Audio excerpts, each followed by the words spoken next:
From ContainerDays Hamburg, this video is proudly presented by Dux IT. I want to talk to you today about how we can combine and how can we coordinate cross-cluster connectivity with Dapr and Cilium. It's going to be a packed talk. I have 35 minutes. It's going to be fine. I've also prepped a live demo at the end. Usually this one works, but as usual, sometimes demos break. So let's see what's going to happen this morning, but it's going to be fine.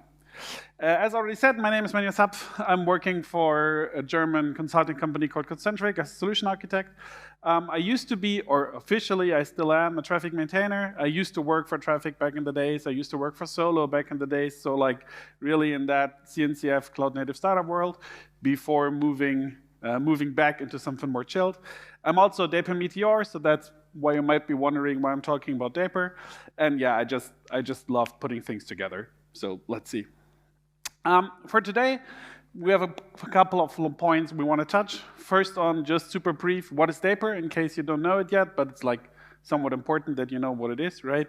Then a super quick glimpse into what's actually service mesh. Then the separation between sidecar and sidecar-less, because it's going to go into our talk as well. Then we want to clarify the question whether or not Dapr is a service mesh.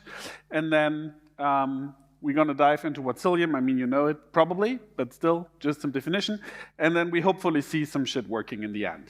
So that's what we're going to do for today. At first, what is Dapr? For those who don't know, Dapr is the acronym for Distributed Application Runtime. It's kind of like, I don't really want to call it a framework, it's really just a runtime, basically. It's like a component that you can place next to your application, and that just offers a lot of like ready-to-use building blocks, right? You can use it to build your workflows, to like do pubs up, to do service invocation, which is what we're going to do today for our case. It's just like a simple container which runs next to your app and which provides you a lot of that functionality so that you can stay like cloud agnostic, environment agnostic, and all that shiny buzzwords just for you, so you have like your companion to rely on and to actually like don't make you re-implement pubs up for the 5,000 times or something, because I mean that's just boring. Why is this important? Well, in today's world, if we talk about distributed applications and microservices and all of that, we easily end up in something like that, right? We have like multiple services, they're all like somewhat wired together because it's like a microservice architecture, right? So no harm in that one. And that's usually some sort of like implicit complexity. However, when we start developing that, how do we make sure that within our environments, like let's say we start to develop locally and then we want to eventually move on to Kubernetes or whatever, how do we make sure that this actually works? And that's where Dapr is coming in. Dapr features a swappable component model. So what it does is inside Dapr, you define your components. Let's say for secrets, it could be a local file, or for PubSub, it could use Redis in your local environment, right? And it's fine, you just wire it up, it's fine. But as soon as you go, for example, on Kubernetes, you just swap the YAML, basically, and then what's previously been in Redis for your PubSub is now in RabbitMQ for your PubSub, and what's previously been a file that's just been looked up from like your local machine is now, for example, in HashiCorp Bolt. So it enables you to move between your environments without any code change, basically, right? Like no matter if you want to move from AWS to JCP or whatever, as long as you use the Dapr APIs to do the components, it's going to be fun. But why is that important? Well, when we talk about that we have these applications and that they offer those building blocks for you to use, how it does it is it uses a sidecar pattern. This is probably some of the points where people are like, really? Because it got some hate back in the days, let's say, but that's it.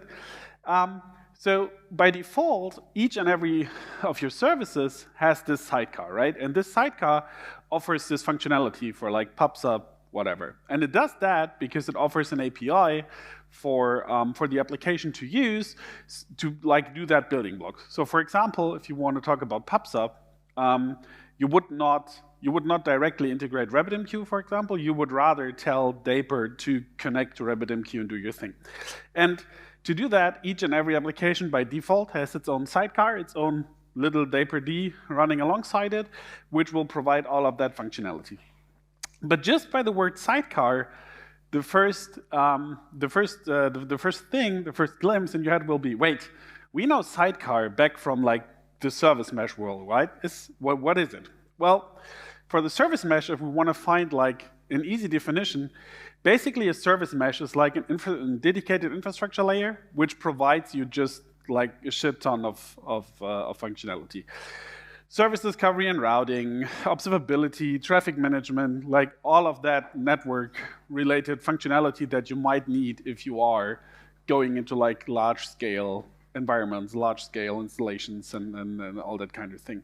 So, and how it does it is typically that you have your control plane in your sidecar, right, in your service mesh, and this one instructs like the little sidecar components that are like next to your actual pods inside your data plane, and those like do the request back and forth.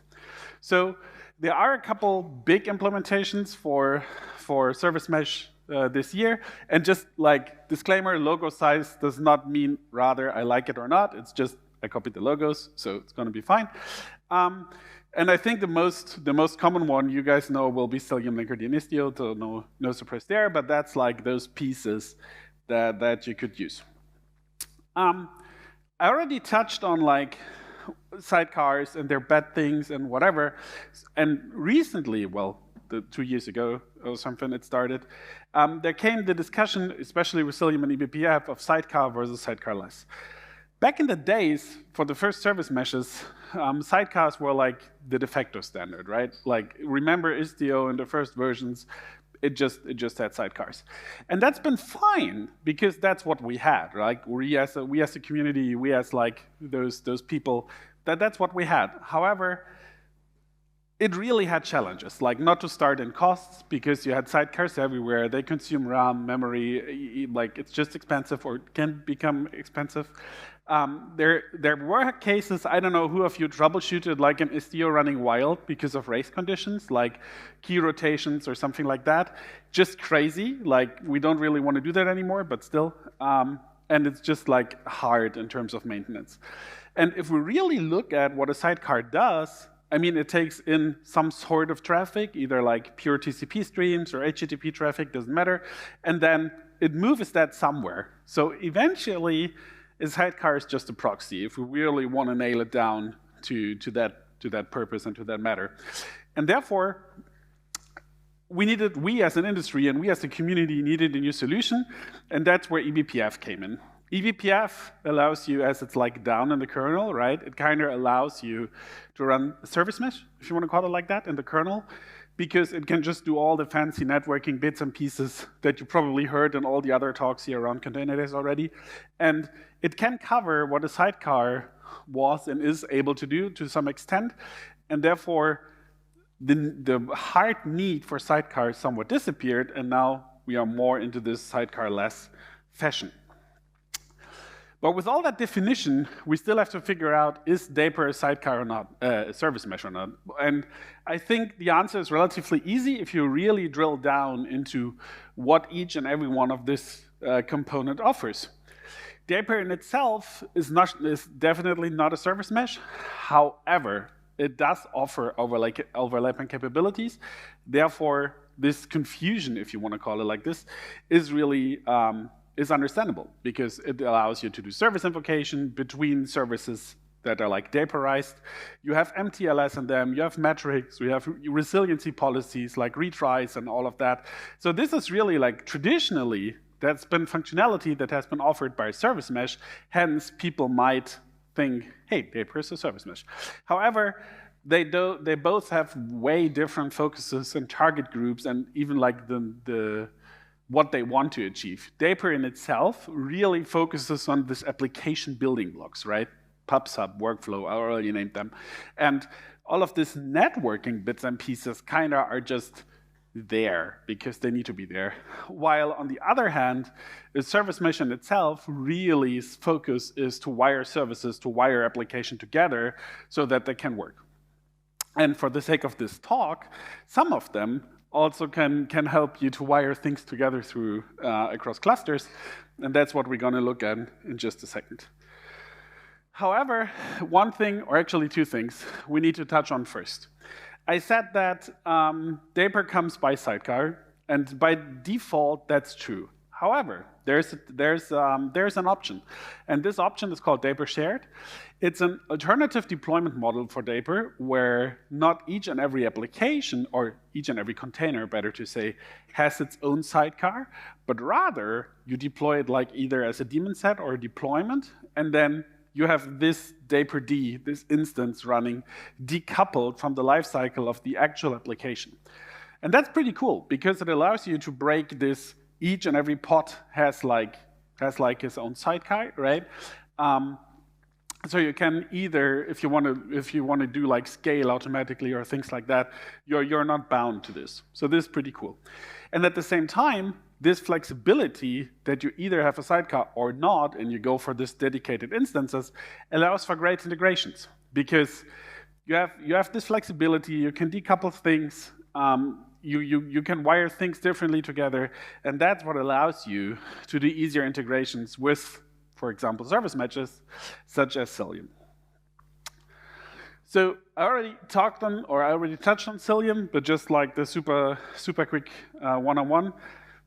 Probably all of you know Cilium, but what it also has is this an implementation of a sidecarless service mesh? Because by itself, or when Cilium started, Cilium is a CNI, right? Container Networking Interface, and they just like built so many features on top of it that Ray, the field CTO from Isovalent, likes to talk with the Swiss Army knife of networking, because that's just what it offers. It offers you a shit ton of features. One of that is a sidecarless service mesh. It does so by utilizing eBPF kernel extensions to do all the black magic. It uses per default envoy proxies for layer 7, like HTTP layer capabilities, rate limiting, circuit breaking, I don't know, you name it. And this allows for a variety of use cases to do. And one that we're going to look at, or actually two today, will be part of that talk. So Cilium by itself can just work super fine with Dapr and together. And like I said, for the sake of this demo and for the sake of this talk, we use service invocation as an example. How Dapr works and how it works together with Cilium is relatively easy. You have your application, right? This has some sort of sidecar, no matter if it's like the sidecar or sidecarless approach, and your application container talks to your Dapr sidecar, right? You can see that with the post on the downer left example. So it does an HTTP post to localhost 3500 in that scenario, which is the port the Dapr-D instance is listening on, and it tells it to invoke, which is kind of like the keyword for service invocation, that it should invoke on application B a method called foobar, for the sake of this example, and then the app calls Dapr-D. Dapr wants to do the actual network flow, right? For this one, it will use Cilium in the middle because like it's a CNI, so no surprise here.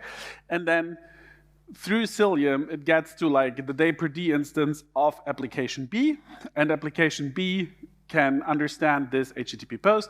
So it knows, all right, I call my application now on /foobar because that's like what's been said in the first URL, and then it just does the request, basically. The cool part here is that all of this is like transparent to Dapr, right? Like Dapr just does service invocation, and Cilium does all the fancy things in between to do everything that we want to do, and eventually for today to even reach across clusters. So that's pretty cool. I already said across clusters, Cilium offers the capability, what they call multi-cluster mesh. It's the capability that you can wire X clusters, how many you want to need, together so they logically act as one in terms of routing. And that's pretty cool because you have this cross-cluster services that you can annotate, and then they will be available as like global services. We will see that in the demo. And it leverages eBPF for all the transparent routing, right? So you just do the routing inside your Kubernetes cluster, and Kubernetes itself does not know whether or not this is like on my cluster or on the second cluster. It's completely transparent. And I know that there were at least, I think, 3 or 4 talks on ContainerDays around Cilium network policies. So all of the network policy bits and pieces for like security and all of this even remains consistent across clusters. So it's like really powerful if you want to stretch out your environment and you need to stretch it out or whatever. All right. With all of the theory, let's look into some actual stuff happening, because that's even more interesting than watching on slides, right? So what's our demo setup for today? Our demo setup for today, and this looks a little small, so I'll make that a bit bigger. That looks good here. Does it look good back there, size-wise, or bigger? Okay, cool. So make this a bit bigger as well, and make this a bit better as well. So what are we going to look at first? First, just for the sake of what we look at, this is two different clusters. It's just some simple K3s on AWS, so nothing crazy here. We have Dapr installed on the one cluster, as you can see, which we need because we want to use Dapr, right? I have a dummy application called Who Am I, which is also available on this cluster, as you can see here. And I have 3 services, but we will get into that in just a minute. And I use traffic for the ingress controller part, so the traffic gets into the cluster. And some of you might have already seen that we have this services postfixed with Dapr within my Kubernetes, and that happens by default if you use the Dapr operator on Kubernetes, because it does like this shadow services so that Dapr can actually route things. So the demo setup for today is we have a traffic which takes incoming requests, it forwards them through to Dapr instances. So I have a sidecar, a Dapr sidecar on traffic, and I have a Dapr shared instance for my Who Am I application, and then it forwards the traffic. So what are we going to look at first? Well, let's start with the simplest. We have, actually I can show it here, that's maybe a bit better. We have an HTTP route, like I used Gateway API to configure all of that. So I have a gateway which is available. I have this HTTP route which listens on the host name whoami.cloudnative.rocks. And then I have 2 different things that I want to show.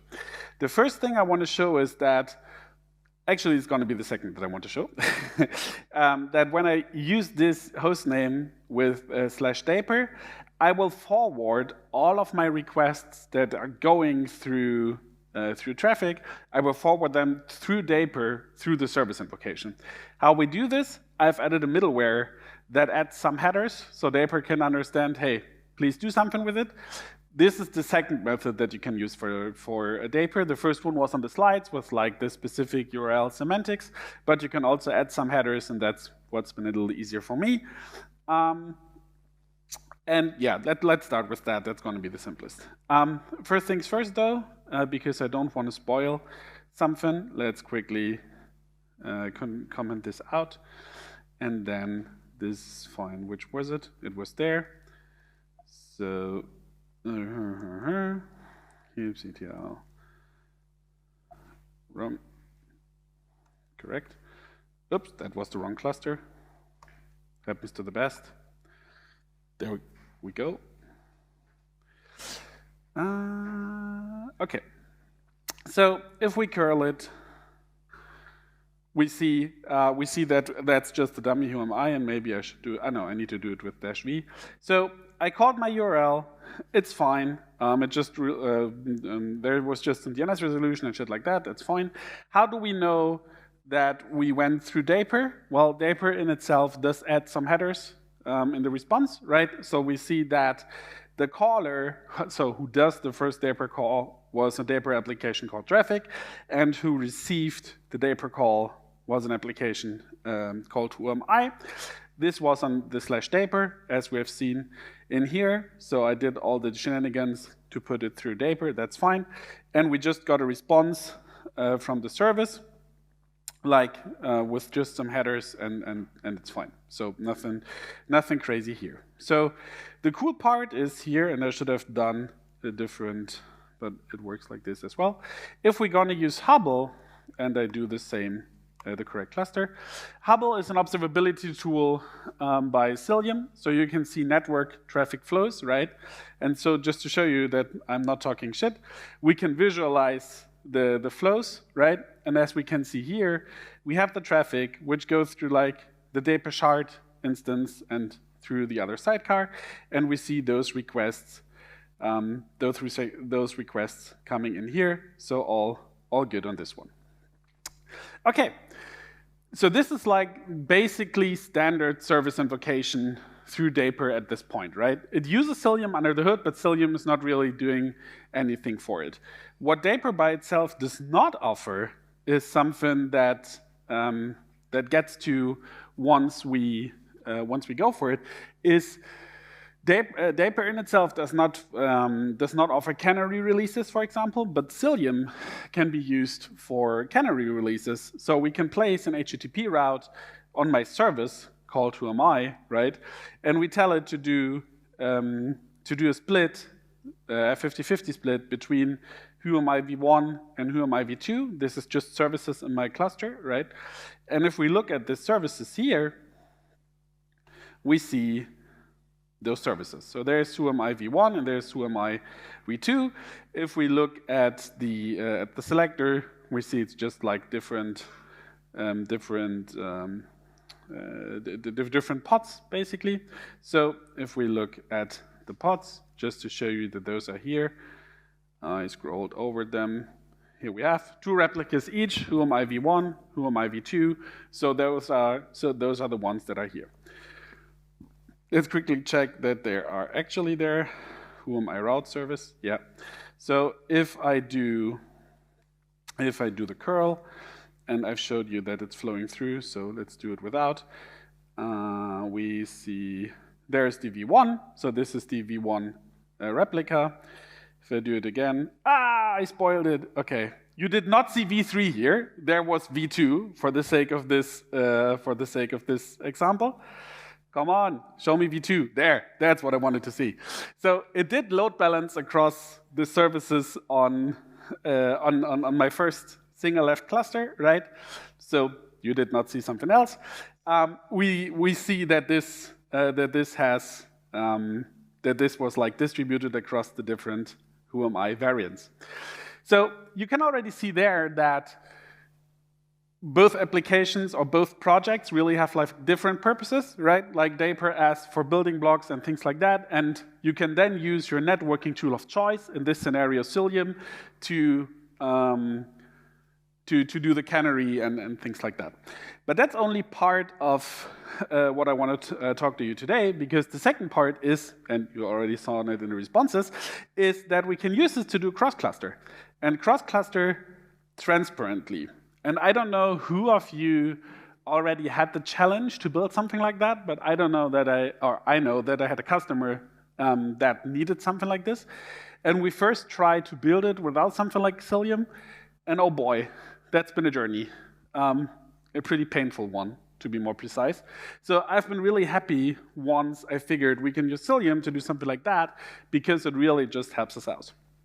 How does it work? Well, if you enable this cluster mesh, what it's called, then somewhere on my cluster is the cluster mesh API server, and this is on both clusters, right?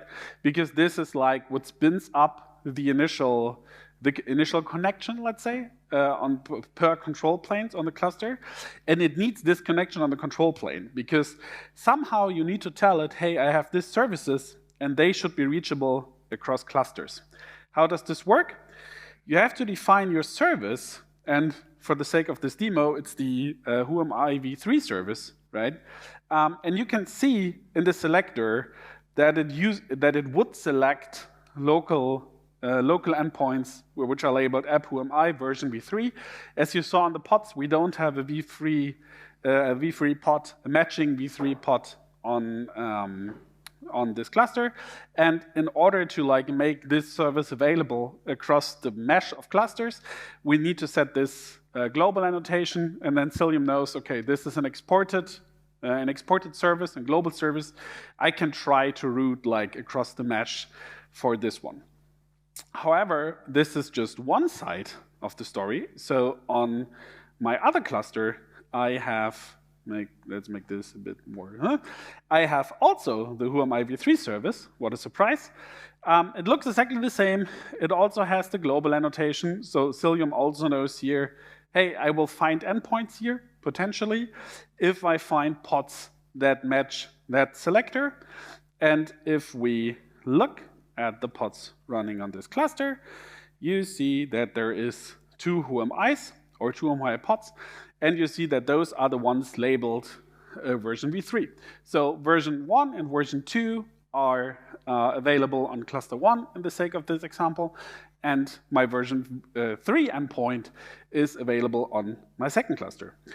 And as you've already seen, whoopsie, on my you did not see this one, on my curl back in the days, I already ended up somewhere in here on the v3 version. So how did that happen? Well, because I applied without the file without saving. It's 100% transparent at that point. So you remember I did set this up for the split between the versions. I only did add the Who-am-I v3 service, right? And from this point of view to Kubernetes itself, it's like completely transparent. It's just a different service. All of the magic forwarding this to the other cluster, doing like NAT traversal and whatnot, this is all like 100% transparent. You just give it the service name, and the service name needs this global flags and stuff like that you have in here, and then Cilium can handle it. So even in this Hubble, oh, and I did it right this time, usually that's the point where I screw up, you see that even Cilium is aware of on which cluster has been like the actual workload, and it can like show you all the differences and things like that. So by exactly using this, or a combination like this, to not be like too vendor locked in, you can really build applications that you can easily spin across your clusters, because all of that networking complexity of like in this scenario of like service invocation and things like that is just like abstracted away from the default application developer, right? And the whatever you want to call them, your platform engineers, platform team, DevOps engineer, like throw the buzzwords, doesn't matter, is capable of doing all this heavy engineering of where to place what workload, and it's like 100% transparent to what's lying underneath. That's been my demo. Maybe I can find the slides. Yes, I have 6 minutes left for questions, so I hope you liked it. If you have questions, just shoot. Happy to answer all of them. Thank you. If the applications now talk to Dapr as an abstraction on top of services, how would one do integration tests? Are there Dapr mocks or something like that? So I think there are several options. The one that, and I've done this with 3 different teams so far. The one that we did is, where applicable, like let's take PubSub as an example, right? We would spin up test containers with this one and let Dapr talk to like this test container in that scenario, so we can do like the real things. There are mocks available because in itself Dapr is just like I said, it's just this runtime, right, which offers either an HTTP or gRPC API. So you could potentially just mock the HTTP calls that go out to the agent and do whatever you want to do with this. So it's pretty simple, but since it is so simple, we like to spin up real containers, because then you're just closer to like actual your actual environment. Right. What is the needed overhead to manage all of these magic things in a prod cluster? How many persons? That's a real good question. I like this one. The problem with magic is that yeah, there's no magic, correct. You're just hiding things. You're hiding things from left to right, right? With this approach, you take away some pain maybe out of your developers, but you will place pain on like whoever runs your applications there, right? I would say that Dapr in itself is really easy to manage because, I mean, it's just like a couple pods, basically, so I've not seen real issues with that one.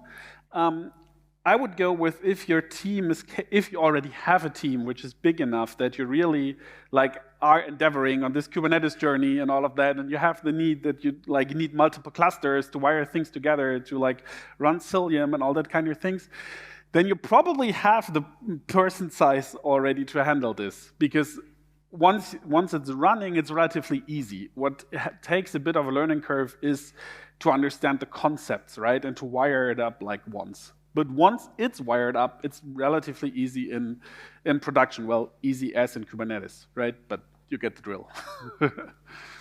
Can we send metrics through this approach cross-cluster? Yes, you can. Easy answer, easy question, easy answer. Is it possible to add VMs, virtual machines, or bare metal hosts to the Cilium mesh? Not really a Dapr question, but anyway. If I remember correctly, not with the traditional open source way, because this is really wired into the Kubernetes world. However, I think that I remember that with like Cilium Enterprise and stuff, there's like options to add bare metal VMs and things like that. So you should probably talk to the observability guys because they know the answer. But I think with the Enterprise it is, with the open source it's not. And one last question for now. We still have a couple of minutes left, so put your questions on. Offered, but there is, which one? For the overlapping networking capabilities offered by both Dapr and Cilium, MTLS for example, which one would you recommend to use? MTLS is a pretty good example.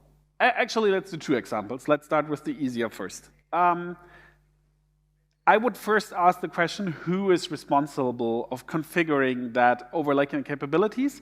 Let's take rate limiting or circuit breakers, for example. This one is really easy to configure in Dapr because it's just like a really simple YAML. I don't have an example running somewhere, otherwise I would show you. But it's relatively complex in Cilium because you need the Cilium envoy configs and do the filters and all of that. So for things like that are easier covered in Dapr, I would assume that potentially even developers might want to look at it, not necessarily manage it, but look at it. Hence, I would use the Dapr side of things for this.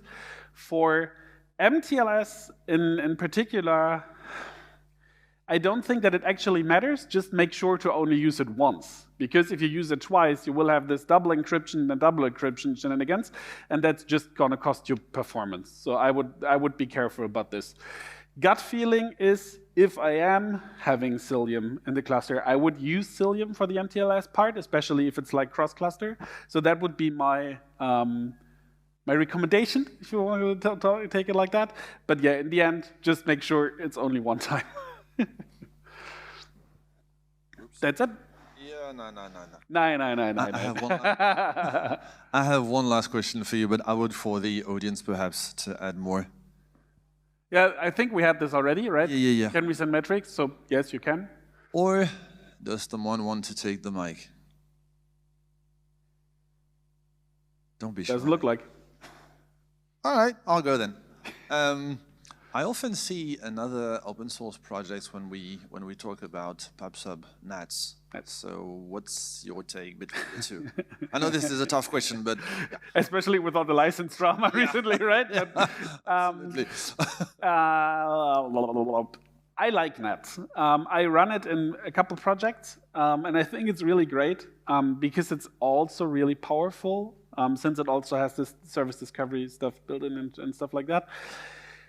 I think it depends on the case. Like, if you really need to, Dapr can also talk to NATs. So if you need a case to wire this together, that's also possible. But yeah, it's hard to pick. For me, they solve different purposes.